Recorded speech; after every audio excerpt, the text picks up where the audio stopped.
Welcome back नाजरीन। आज मैं जो बात कर रहा हूँ इस हिस्से में एक बहुत बड़ा सवालिया निशान है। सवालिया निशान ये है कि इस दुनिया में जितने भी डॉक्टर होते हैं उनकी कोशिश ये होती है कि जो भी मरीज़ आए उसको दवा दे के उसकी मर्ज़ जो है उसको बेहतर किया जाए, उसको तकलीफ़ से निजात दिला दी जाए। और डॉक्टर का काम दवा देना होता है, वो दवा लिख के दे देता है।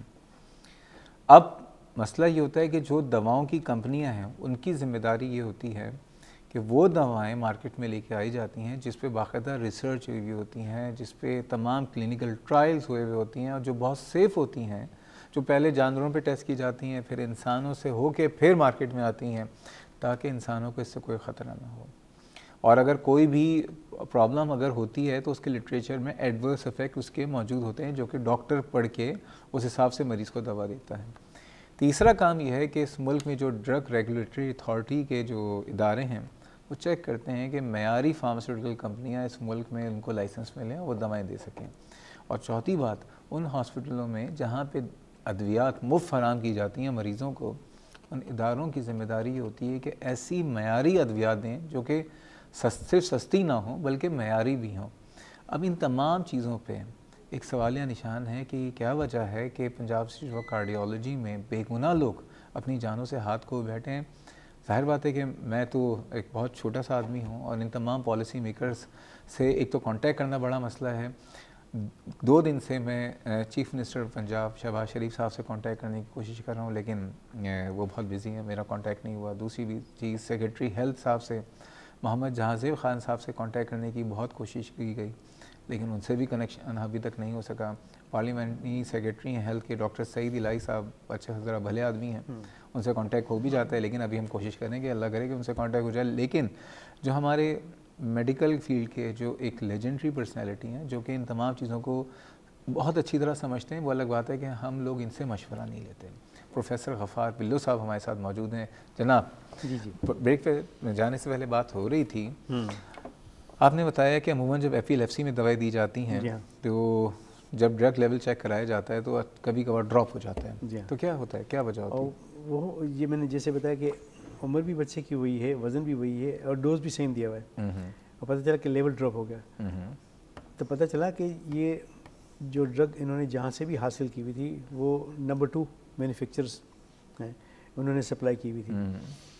उसी लेवल उसी डोज पे इसी बच्चे को फिर अच्छी जगह से दवा लेके क्वालिटी कंट्रोल जहाँ देखा जाता है वहाँ से दवा दिलाई, 15 दिन में फिर उसका लेवल सही हो गया। और ये तो मैंने एक एग्जांपल दिया हुआ है आपको मैं उसके दूसरा एग्जांपल भी दे सकता हूँ, वो भी मिर्गी के मर्ज़ में काम आती है, फिनोबार्बिटोन।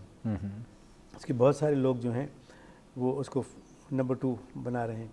इसके अलावा दिल का मर्ज़ है, कितना मुश्किल मर्ज़ है, रिजॉक्सिन है वो नंबर 2।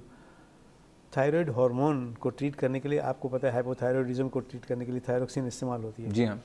आप देंगे तो उसका आपको चेक करना पड़ता है कि हर तीसरे महीने आप देख लें कि इसका TSH लेवल सही है या नहीं है। उसी से आप उसका डोज मॉनिटर करते हैं। पता चला कि भाई उसका TSH का लेवल इतना कैसे बढ़ा हुआ है। अच्छा, खुलेआम नंबर 2 बिक रहा है? खुलेआम। तो ये जो मैं बार बार कह रहा हूँ, सवालिया निशान के जो लाइसेंस देती हैं इदारे फार्मास्यूटिकल कंपनी को, दूसरा ये कि जो ड्रग इस हमारे यहाँ जो अथॉरिटीज़ हैं जो कि इन तमाम दवाओं को क्वालिटी को चेक कर रही होती हैं, कोई ये लोग क्या कोई काम नहीं कर रहे हैं क्या? ये दो इदारे हैं ना, एक तो गवर्नमेंट ऑफ पाकिस्तान की ड्रग रजिस्ट्रेशन अथॉरिटी जो है वो एक तो लाइसेंस देती है मैन्युफैक्चरर को, और दूसरा ये कि जो नया ड्रग इंट्रोड्यूस भी करें तो उसको भी रजिस्टर करना पड़ता है। ठीक है। और उसकी प्राइसिंग और की मैकेनिज्म होता है।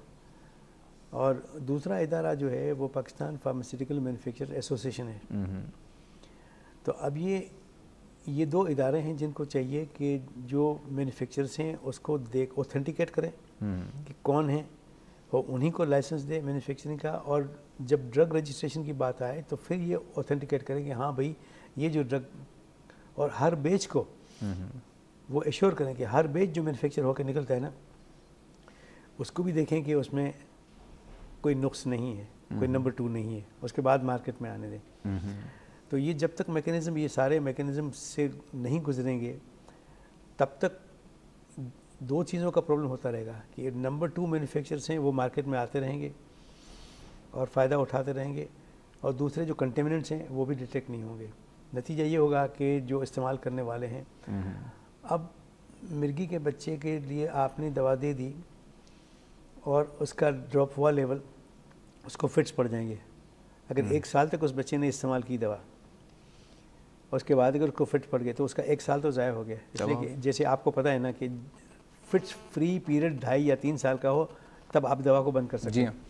तो उस फिट्स फ्री पीरियड में से वो 1.5 साल तो ज़ाया हो गया, इसलिए कि इसको फिट्स पड़ गया। क्यों? नंबर 2 दवा इस्तेमाल हो गई थी। यही हाल है, जैसे ब्लड प्रेशर का मर्ज़ है तो उसमें लॉन्ग टर्म आपको दवा देनी है। डायबिटीज़ से उसमें लॉन्ग टर्म आपको दवा देनी है। जितनी क्रोनिक डिजीज़ हैं, वो आर्थराइटिस हो या हार्ट की डिजीज़ हो, उसमें आपको लॉन्ग टर्म तक मेडिसिन देनी पड़ती है।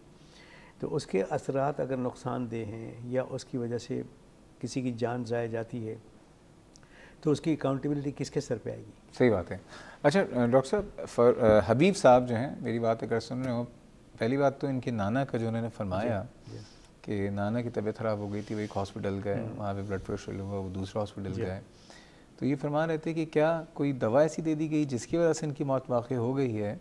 और एक बात तो खैर मैं ये कहना चाहूँगा, सर भी आपको जवाब देंगे। पहली बात ये है हबीब साहब, क्योंकि हमें ये नहीं पता एग्जैक्टली कि आपके नाना को हुआ क्या था, ठीक है, और सडन कार्डिक अरेस्ट भी होते हैं, लिवर फेलियर्स भी हो जाते हैं, एक्यूट रीनल फेलियर भी हो रहा होता है, ठीक है, हमें ये नहीं पता हुआ क्या। दूसरी बात ये कि किन डॉक्टरों के पास गए और क्या दवाई दी गई, ये तमाम चीज़ हमारे पास नहीं है। तो इसलिए आपका सवाल हमारे लिए नामुकम्मल है, जवाब देना और भी हमारे लिए मुश्किल हो जाएगा। क्यों डॉक्टर होगा? हाँ, इसलिए कि 60 ईयर्स की एज पे सडन डेथ अगर होती है तो उसमें कई चीज़ें जैसे होती हैं कि हाई ब्लड प्रेशर की वजह से भी हो सकता है, स्ट्रोक की वजह से भी। इनका तो लो ब्लड प्रेशर कह रहे थे। लो ब्लड प्रेशर, तो लो ब्लड प्रेशर में फिर ये कि कार्डियक फेलियर भी हो सकता है, स्ट्रोक भी हो सकता है, ये दोनों चीज़ें हो सकती हैं। तो इसलिए ये कहना बहुत मुश्किल है कि किसी दवा की वजह से ना हो। बस ये कि अल्लाह ताला आप लोगों को सब्र जमील दे और ये कि अल्लाह ताला आपके नाना के दर्जात को बुलंद फरमाए, उन्हें जन्नतुल फिरदौस में जगह दे और उनके तमाम दर्जात को बुलंद करें। डॉक्टर साहब ये बताइए, ये जो आपने ब्रेक पे जाने से पहले हमने बात की थी, हमारे यहाँ जो गवर्नमेंट हॉस्पिटल में जो दवाएँ जो ठेके लेने के जो तरीक़ेकार आपने बताया है कि सबसे लो वाली जो है बस वो ले लो, ठीक है। अब इसमें क्या चेंजेस लाएं कि इसकी ट्रांसपेरेंसी को, अगर आई होप कि पॉलिसी मेकर सुन रहे हो, वैसे को नहीं सुनते, तो क्या करना चाहिए कि ज़ाहिर बात है कि लोगों की ज़िंदगियों का मामला है। जी बिल्कुल बिल्कुल। तो उसमें चेंजेस क्या लेके आए? उसमें एक तो ये ना कि अगर ट्रांसपेरेंसी लाने के लिए परचेज कमेटी जो है बनाई जाए, बजाय इसके किसी एक इंसान को ऑथराइज कर दिया जाए। जैसे कि मेडिकल सुपरिटेंडेंट हों या डिप्यूटी मेडिकल सुपरिटेंडेंट, उसको अगर ऑथराइज कर दिया जाए तो उसमें ट्रांसपेरेंसी तो नहीं आएगी। लेकिन अगर उसकी हमने परचेज कमेटी अगर बना दी कि हॉस्पिटल के अगर 2 आदमी हैं तो इसी तरह जो कम्युनिटी है उसके 2 या 3 रिस्पॉन्सिबल लोग हों, वो इसमें हिस्सा लें, क्योंकि वो कम्युनिटी का इंटरेस्ट भी देखेंगे। उसमें जो मैन्युफैक्चरर्स हैं उनकी भी रेपुटेशन हो कि हाँ भाई ये अच्छे मैन्युफैक्चरर्स हैं। फिर जो ड्रग्स परचेज़ किए जाते हैं उसकी मैन्युफैक्चरिंग की सर्टिफिकेशन भी ली जाए कि गुड मैन्युफैक्चरिंग प्रैक्टिसेस से जो गुजरे हुए हैं। कैसे सर्टिफिकेट मिलेगा? ये WHO के क्राइटेरिया हैं, ये वर्ल्ड हेल्थ ऑर्गेनाइजेशन के क्राइटेरिया हैं, उसको फुलफ़िल करना ज़रूरी होता है किसी भी मैन्युफैक्चरर के लिए। तो गुड मैन्युफैक्चरिंग प्रैक्टिसेस ये होनी चाहिए। ये उसके इसके बगैर फार्मास्यूटिकल इंडस्ट्री को लाइसेंस मिलना भी नहीं चाहिए। और ड्रग टेस्टिंग लेबॉरेटरी से उसके कंटेंट्स जो होते हैं वो भी ऑथेंटिक होने चाहिए कि हाँ भाई इसमें जो ड्रग बनाई गई है कि इसमें 100 मिलीग्राम पर टेबलेट है, तो ये ऑथेंटिकेटेड है कि हाँ भाई इसमें 100 मिलीग्राम पर टेबलेट है। और वो बैच जो है, हर बैच जो है वो सर्टिफाइड होना चाहिए। इन क्राइटेरिया से जो गुजर चुका है ना, उसी के ड्रग्स लिए जाएँ क्वालिटी कंट्रोल के लिए। तो अभी से भी होता है कि क्राइटेरिया ये कि सबसे जो कम कीमत है वो ले लो बस, बाकी तमाम चीज़ों को भाड़ में जाए, उसकी परवाही नहीं है। और जिस तरह दुनिया ज़िंदगी के सारे शोबों में करप्शन है, इसी तरह इसमें भी करप्शन रैम्पेंट है। तो अंडर द टेबल आप सारी डील कर लेते हैं, जिस तरह सारे डील्स यहाँ पाकिस्तान में होते हैं इस तरह इसमें भी होता है। जो सप्लायर हैं उन लोगों को भी मैं जानता हूँ, मतलब आपने 1 मिलियन रुपीज़ के ड्रग्स की सप्लाई की ऑर्डर दी हुई है, कभी कभी टोटल 1 मिलियन की ड्रग सप्लाई भी नहीं होती है, 500,000 रुपीज़ की सप्लाई होगी, ऑर्डर आपको 1 मिलियन का मिल गया, बाकी 500,000 है वो आपस में डिस्ट्रीब्यूट हो गया। बताइए ये भी हो रहा होता है। बिल्कुल, ये भी होता है। एक बिटर रियलिटी डॉक्टर साहब का बताइए। वो लोग जो यहाँ से अब चले गए हैं, जी जी ये दवाएं खा के बेगुनाह, जी, बेगुनाह जाना हर एक को, जी जी, कोई बिल्कुल, ऐसा नहीं। हाँ। कोई है लाइन पे हमारे साथ? जी अस्सलाम वालेकुम। अस्सलाम जी कौन सा बात कर रहे हैं? मैं बशीर बात कर रहा हूँ जी, आज़ाद कश्मीर से। जी खुश आमदीद, कैसे हैं आप? ठीक है, अपने टीवी को वॉल्यूम बंद कर देंगे, आपकी आवाज़ क्लियर नहीं आ रही। अच्छा, वॉल्यूम मैं बंद कर रहा हूँ। ये सर गुजारिश ये है कि आपने अभी यहाँ पर डॉक्टर साहब ने यहाँ पर मिर्गी के बारे में बात की है। ये मिर्गी में कौन सी दवाई इस्तेमाल करनी चाहिए? किसको मिर्गी है? ये हमारे बच्चे हैं एक दो, उनको इसकी स्किन की यहाँ पर प्रॉब्लम है। अच्छा ये बताइए, उनको उम्र क्या है उनकी? एक की है तकरीबन 20 साल, एक की मतलब 25 साल होगी। एक की 21 साल और 25 साल, और कितने अरसे? एक की यहाँ मतलब 20 साल है। ठीक है, तो एक की 25-26 साल होगी। कब से मिर्गी है इन दोनों को? ये तीसरा जो छोटा है तो उसको भी झटके आते हैं, आप गिर जाते हैं और फिर थोड़ी देर के बाद वो। आप ये बताइए जनाब कि इन दोनों बच्चों को तो कब से मिर्गी है, जो इनको 20 साल और 25 साल की जिनकी उम्रें हैं? आप ये तकरीबन इनको जो है ना 7-8 से 10 साल से ये 10 साल से। तो आपने कोई इलाज करवाया है इनका? जी हाँ, हमने काफ़ी डॉक्टर्स को दिखाए, लेकिन कोई फर्क नहीं पड़ा है। डॉक्टर हबीबुल्लाह साहब एक इधर पिंडी में होते हैं। जी जी।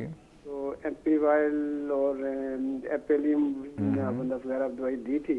जो सबसे बड़ा बच्चा है उसको जब ज़्यादा झटके आते हैं तो उसके लिए टोपामैक्स एक दवाई थी, वो उन्होंने दी ठीक है। थी। डॉक्टर साहब कुछ पूछना चाहेंगे? दवाओं के नाम भी उन्होंने बता दिए, ड्यूरेशन 10 साल से दे रहे हैं। जी हाँ, इसमें ये है कि एक कुछ पूछना चाहेंगे? आपसे कॉल बंद करा दूं? नहीं, मेरा ख्याल है ठीक है जी, बहुत शुक्रिया। अभी डॉक्टर साहब से डिस्कस कर लेते हैं। अच्छा जी हेलो जी जी। मैं कश्मीर से बोल रहा हूँ, तो प्लीज़ आप हमारे सिलसिले में यहाँ पर रहनुमाई कीजिएगा। ये बिल्कुल नंबर भी है। बिल्कुल जी, अगर- बिल्कुल अगर- बिल्कुल। अगर कोई ऐसी बात है तो हम यहाँ बच्चों को यहाँ उधर डॉक्टर साहब के पास ले आएंगे या जो भी बात चलें, है। आप एक काम करते हैं, अभी डॉक्टर साहब से पूछ लेते हैं, जैसा ही कहेंगे आप प्रोग्राम देखते रहिए, आपको अभी आपके सवाल का जवाब देने की कोशिश करते हैं। ठीक है? ठीक है सर, मैं आपके कॉल का भी वेट करूँगा। बिल्कुल जी, हम आपके सवाल का जवाब देंगे। नाज़रीन, बात हो रही है बेसिकली ये जो हमारे माशरे में हर चीज़ 2 नंबर है, आपको हर चीज़ का 2 या 10 नंबर तक मिल जाएगा, लेकिन ये जब मामला दवाइयों पे आ जाता है या डॉक्टरों पे आ जाता है, चीख चीख के थक गए हम, इतना चीखें, इतना बोले हैं, पता नहीं सुनने वालों के शायद कान है लेकिन बहरे हैं, आँखें हैं लेकिन अंधे हैं। इस मुल्क में 2 नंबर डॉक्टरों की बहुत आते हैं, इस मुल्क में 2 नंबर ब्रिगेडियर बन जाए तो उसको तो पकड़ लिया जाता है और अखबार की पूरी जीनत बनती है कि ब्रिगेडियर पकड़ा गया 2 नंबर। लेकिन वो आदमी जो कि 2 नंबर डॉक्टर बन के लोगों की ज़िंदगियों से खेल रहा है, या 2 नंबर दवाइयाँ मार्केट में बिक रही हैं, कब पूछा जाएगा इनसे? मतलब इनसे क्या मरने के बाद पूछा जाएगा? तो मज़ीद बातें करेंगे और आएंगे वापस आके यही बात करने की कोशिश करेंगे।